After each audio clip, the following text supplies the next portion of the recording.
14 ফেব্রুয়ারিতে কে আমাকে special flower gift করলো অ্যান্ড দেন আমরা কোথায় গেলাম ঘুরতে, ফুচকা খাওয়া থেকে শুরু করে যত ধরনের স্ট্রিট ফুডগুলো আছে এবং স্ট্রিট মার্কেট আছে, কোথায় কোথায় ঘুরলাম এবং এত সুন্দর ফুলের বাগানে চলে গেলাম। ভেলপুরি ভর্তা হতে শুরু করে আরো মজাদার স্ট্রিট ফুড খেলাম কোথায়, সবকিছু থাকবে আজকের আমার এই vlog. Hello everyone, it's me Bunny. I am a heroine, makeup artist, brand promoter and lifestyle blogger. সুন্দর একটা আড়ং থেকে কেনা শাড়ি পরে আমরা দুই বোন বের হয়ে গেলাম, আর সাথে ছিল আমার ছোট বোনের ফ্রেন্ড এবং তার ফ্যামিলিজ মেম্বাররা। অ্যান্ড দেন আমরা একটু পরে রিক্সায় উঠেছি, আর আমার ছোট বোন আমাকে আইডিয়া দিল যে রিক্সায় করে আমাকে আজকে রমনাতে নিয়ে যাবে। আমার ছোট বোনের ফ্রেন্ড এবং আমার বাচ্চা সহ তার ফ্যামিলিজ মেম্বাররা আগে আগেই চলে গেছে। আমরা ঠিক 10 মিনিটসের মধ্যে বনশ্রী থেকে রমনাতে চলে আসছি। খুব একটা বেশিক্ষণ সময় লাগেনি, যেহেতু ফ্রাইডে ছিল, আর ফ্রাইডে স্যাটারডে ঢাকা শহরের এই প্রান্ত থেকে ওই প্রান্তে খুব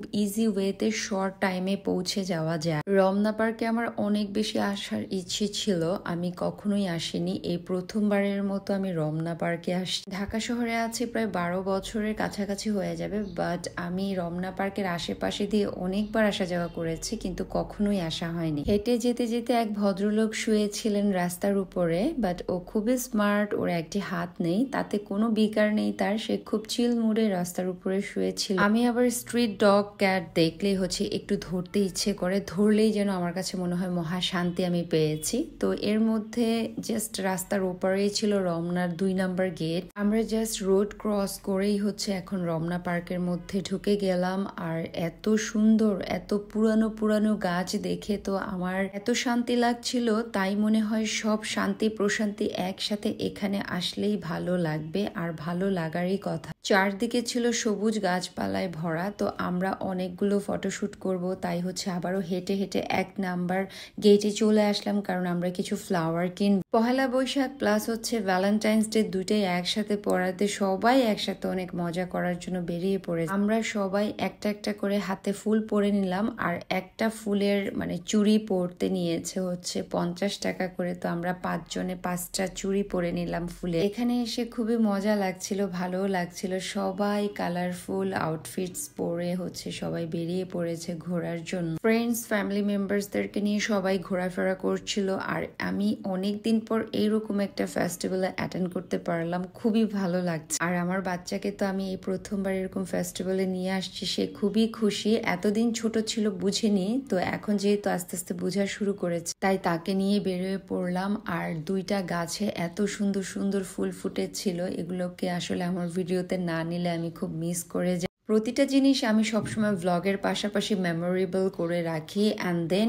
এটা হচ্ছে সানফ্লাওয়ার গার্ডেন। তো এই গার্ডেনটা হচ্ছে রমনার ভেতরেই, 2 পাশে 2টা গার্ডেন, বাট এটা হচ্ছে একদমই খোলামেলা, এখানে এসে সবাই ফটোশুট করছিল। পার্কে এখনো এত বেশি মানুষ জমে ওঠেনি, কারণ আমরা অনেক তাড়াতাড়ি আসছি। আর মাথায় রাখতে হবে তোমাদেরকে, এরকম ফেস্টিভ গুলোতে যদি সকাল সকাল বেরিয়ে পড়া যায়, মোটামুটি তোমার ইচ্ছে পূরণ হয়ে যাবে, সব জায়গায় সেই রকম ভাবে ঘোরাফেরা করতে পারবে। কারণ অনেক বেশি মানুষ হয়ে গেলে কিন্তু সব শখ পূরণ করা যায় না, কারণ মানুষের ভিড়ে তুমি কোন দিক থেকে কোন দিকে চলে যাবে বুঝতেই পারবে না। তারপরে আমরা হচ্ছে এখন 1 নাম্বার গেট থেকে বের হয়ে শাহবাগের দিকে যাচ্ছি, আর রমনা থেকে শাহবাগ হেঁটে আসতে মাত্র 5 মিনিটসের মতো লাগে। আর এখানে যতগুলো ফ্লাওয়ার শপ আছে, এখান থেকে মূলত লোকজন পাইকারি রেটে বিভিন্ন জায়গায় ফ্লাওয়ার কিনে নিয়ে যায়। আমি পিক তোলার জন্য ঘুরঘুর করছিলাম, আর তখনই একটা চ্যানেল থেকে এসে র্যান্ডমলি আমার একটা ইন্টারভিউ নেওয়া শুরু করলো। এনিওয়ে, আমরা এখন হেঁটে হেঁটে চলে যাচ্ছি বইমেলাতে। আর বইমেলা যাওয়ার কোনো প্রোগ্রাম ছিল না, আমরা সাডেনলি হচ্ছে গিয়ে এটা ডিসিশন নিয়েছি। অ্যান্ড দেন স্ট্রিটের মধ্যে এরকম কত সুন্দর সুন্দর চুড়ি বিক্রি করছিল। চুড়ি কিনতে গিয়েও এত বেশি প্রাইস বলছিল চুড়িগুলোর, কাচের চুড়িতে এত বেশি প্রাইস বেড়ে গিয়েছে, আসলে নেওয়ার মতো না। বাট এখানে খুব সুন্দর সুন্দর শুধু চুড়ি না, হিস্টোরিক্যাল বুকস গুলো সেল করে। আর ঢাকা ইউনিভার্সিটির আশেপাশে এটা সারা বছরই এগুলো পাওয়া যায়, সেল হয়। সুন্দর সুন্দর হাতের তৈরি গয়নাও পাওয়া যায়, সাথে হচ্ছে এত কালারফুল চুড়ি দেখে আমার মাথা নষ্ট হয়ে যাচ্ছে, বাট এবার আর আমার চুড়ি আর বই কেনা হয়নি। এনিওয়ে আমরা দেখতে দেখতে চলে আসলাম বই মেলায়। লাস্ট আমি বই মেলায় গিয়েছিলাম 2018-এর দিকে, আর 18-এর পরে এই প্রথমবার 2025-এ আসলাম বই মেলা। তো গেট দিয়ে ঢুকেই হাতের লেফট সাইডে একটা আপু এরকম খুব সুন্দর সুন্দর জিনিস বিক্রি করছিল। শুধু এক আপু না, অনেকগুলোই হচ্ছে এরকম হাতের তৈরি গহনা বিক্রি করছিল। তো আমি একটু দামাদামি করছিলাম, পার পিস এগুলো 100 টাকা করে বলছিলেন। আরো অনেক কিছুই আছে এখানে। ওনার একটা অনলাইনে নাকি পেজও আছে, পেজের নামটা আস্কও করেছিলাম, বাট পেজের নামটা আমি রিকগনাইজ করতে পারিনি।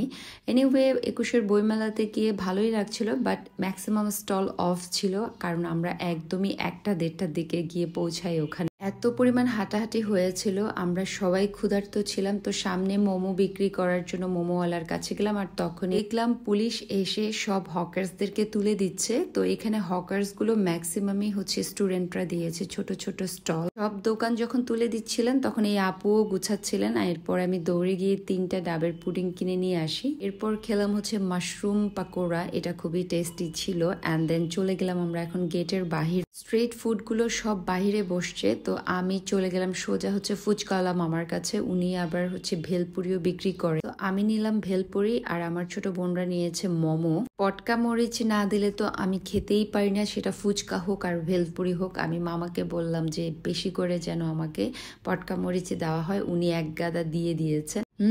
যখনই ভেলপুরিটা মুখে দিলাম কি যে শান্তি লাগছিল, বলার মতো না। এরপর মোমো খেলাম, অ্যান্ড দেন হচ্ছে ভর্তা খেলাম। এটা কিন্তু সবাই জানে, ঢাকা ইউনিভার্সিটির ওখানে গেলেই এই ভর্তাটা সবাই খেয়ে থাকে। শেষ হয়ে গেল আমাদের ঘোরাফেরা, খাওয়া দাওয়া। এখন আমরা হচ্ছে বাসায় আসার জন্য রিক্সা খুঁজছিলাম, কারণ রিক্সা দিয়েই আসবো। আর দোয়েল চত্বর পাশেই ছিল, কিন্তু আর যাওয়া হয়নি, এতটাই পা ব্যথা করছিল, যাওয়ার মতো না। আমার বাচ্চাটা অনেক এনজয় করেছে, অনেকদিন পরে এরকম একটা খোলামেলা জায়গায় সে যেতে পেরে খুবই খুশি। আর বাসায় এসে দেখি আমার বিএফএফ আমার জন্য ভ্যালেন্টাইন্স ডে গিফট নিয়ে আসছে, একটা আমার রোজ বাকেট। নর্মালি আমি ফ্লাওয়ার খুব পছন্দ করি, আমার কখনো মেজাজ খারাপ থাকলে ফ্লাওয়ার দেখলে আমার মন ভালো হয়ে যায়। যাই হোক, আমার ব্লগটা এখানেই শেষ করছি। তোমরাও এরকম ফেস্টিভে ঘুরে আসতে পারো। Thank you for watching, tata.